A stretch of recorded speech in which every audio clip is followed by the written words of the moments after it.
একজন মানুষ একটা গাছের ডালের উপর বসছে, বুঝছেন? গাছের ডালের উপর বসে যে ডালের উপর বসছে সে ডালটাই কাটতেছে, বুঝেন নাই? যে ডালের উপর বসছে সেই ডালের উপরে কি সে ডালটাই করার দিয়ে কাটতেছে। তাহলে যে ডালে বসছে সেই ডালটাই যদি কাটা শুরু করে তাহলে তো সে তো মোটামুটি গাছের উপরেই থাকবে নাকি? হ্যাঁ, গাছের ডালের সাথে কি সেও পড়ে যাবে। একজন মুরব্বী মানুষ, বয়স্ক মুরব্বী মানুষ দেখছে, দেখে বলছে এই তুই কিন্তু মরবি, বোঝেন নাই? বলছে কি তুই কি মরবি।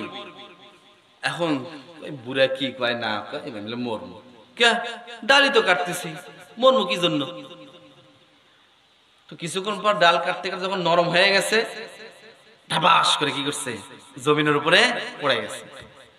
এখন মনে মনে চিন্তা করতেছে এরে এই মুরব্বী মানুষটা যে কথাটা কইছে এই কথাটা আসলে সত্যই রে, ওই লোকটা যে কইলো তুই কিন্তু মরবি, তাহলে মনে আমি মরে গেছি। মনে মনে কি চিন্তা করতেছে, আমি মনে হয় মরে গেছি। এখন মুরব্বীর কাছে আসছে, মুরব্বীর কাছে আসে বলছে চাচা আপনি কেমনে বুঝলেন যে এই ডালের উপর থেকে আমি পড়ে মরে যাবো? এখন চাচা চিন্তা করতেছে এই তো একটা পাগল, এই পাগলের সাথে তো কথা কওয়া যাবে না, এর সাথে যদি কথা কইতে যায় তাহলে আমার উপর মুসিবত। তো ওর সাথে কোনো কথাবার্তা না কয়ে মুরব্বী হাঁটা শুরু করছে। এখন ওই পাগলও চিন্তা করছে যে যেহেতু আমার সাথে কথা বলতেছে না তাহলে আসলে আমি কি হয়ে গেছি, মরে গেছি। এলাকার ভিতরে গেছে, যে বলতেছে লোক সকল, ভাই সকল আপনারা শুনেন, আমি একজন মরা মানুষ, আমি মরে গেছি, আপনারা আমার জানাজা দাফন কাফনের ব্যবস্থা করে দেন। এখন এই কথা শোনার পরে মানুষ মনে করছে ও আসলে পাগল হয়ে গেছে। তো মানুষজন ওর সাথে স্বাভাবিকভাবে, পাগলের সাথে তো কেউ কি করে না কথাবার্তা কয় না, কয় নাকি? কারণ পাগলের সাথে যদি কথা কইতে যায় তাহলে মোটামুটি যদি আমার লুঙ্গি ধরে যদি টান দেয় তাহলে কি, বোঝেন নাই? মান ইজ্জত সুলেমান সব শেষ। তাহলে সেই হিসাবে লোকজন মনে করতেছে এই পাগলের সাথে আর কথা কয়ে লাভ না। এখন ও মনে সত্যি আমি মরে গেছি, লোকজন যেহেতু আমার সাথে কথাবার্তা কইতেছে না তাহলে আমি কি আসলেই কি হয়ে গেছি, মরে গেছি। তাহলে এক কাজ করি, লোকজন যেহেতু আমার কথা শুনতেছে না, আমার হয়তো তারা দেখতে পারতেছে না, তাহলে এক কাজ করি আমি নিজেই নিজের কবর খুঁদি। তো মোটামুটি নদীর পাড়ে যেয়ে, এটা ইংরেজদের আমলের কথা বলতে, এটা কিন্তু সত্য ঘটনা, ইংরেজদের আমলে এই ঘটনাটা ঘটছে।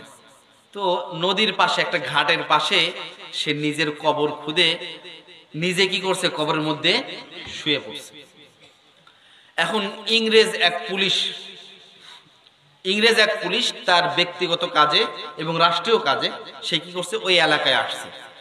তো এলাকায় নদী পার হয়ে সে যখন আসছে, আসার পরে তার যে সরু সামানা, যেগুলো সামানা সে আসবাবপত্র নিয়ে আসছে, এগুলো নেওয়ার জন্য একজন লোক তো লাগবে, যে পরিমাণ সামানা। এখন লোক খুঁজতেছে, ঘাটে এসে দেখে একজন লোকও নাই, কিন্তু একটু দূরে দেখে যে একটা কোদাল পড়ে আছে। তো এখন মনে করছে কোদাল যেহেতু আছে, মাটিটাও হলো কি কাঁচা, তার নিশ্চয় এখানে কি আছে, লোক আছে।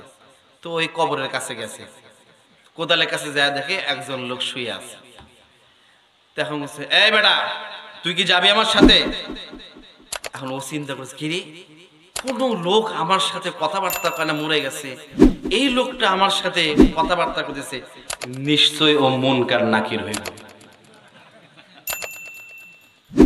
নিশ্চয় ও কি হবে, মুনকার নাকির ফেরেশতা, আমারে সওয়াল জবাব করার জন্য আসছে।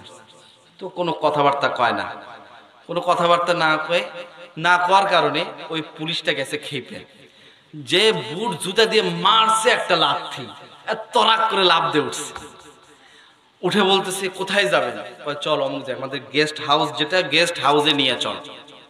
গেস্ট হাউসে নিয়ে গেছে, নিয়ে যাওয়ার পরে পুলিশটা তার উপর খুব খুশি হয়ে 2টা মিষ্টি দিছে আর 8 আনা পয়সা দিছে। কয়টা দিছে? 8 আনা পয়সা দিছে।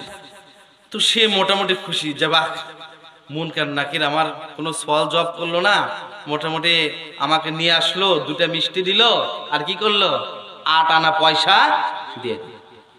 এখন সে আসতেছে, আসার মধ্যে প্রতিমধ্যে এরকম একটা মাহফিলের মধ্যে হুজুর বসে ওয়াজ করতেছে, ভাই সকল আমরা যদি ঈমান আমল নিয়ে যদি মৃত্যুবরণ করি তাহলে আল্লাহ রাব্বুল আলামিন আমাদের জীবনকে সুন্দর করে দিবেন। কবরের জীবন সুন্দর হবে, মুনকার নাকির ফেরেশতা আসবে, সওয়াল জবাব হবে, প্রত্যেকটা সওয়াল করবে, সেই সওয়ালের জবাব ঈমানদার ব্যক্তিরা সুন্দরভাবে দিবে, তার জন্য জান্নাত। আর যদি নেককার বান্দা না হয়, বদকার হয়, তাহলে তার জীবন সুন্দর হবে না, তার সওয়ালের উত্তর তার দেওয়া কষ্টকর হয়ে যাবে, তার জন্য জাহান্নাম। এই কথা শোনার পরে ওই লোকটা ওখান থেকে দৌড়ে এসে স্টেজের উপর উঠছে। স্টেজের উপর উঠে বলতেছে, ভাই সকল, এই যে হুজুর বক্তা, তিনি যা কিছু বলতেছেন এই সব কিছু মিথ্যা। হুজুর যা কইছে সব কি কথা? মিছা কথা। কেন?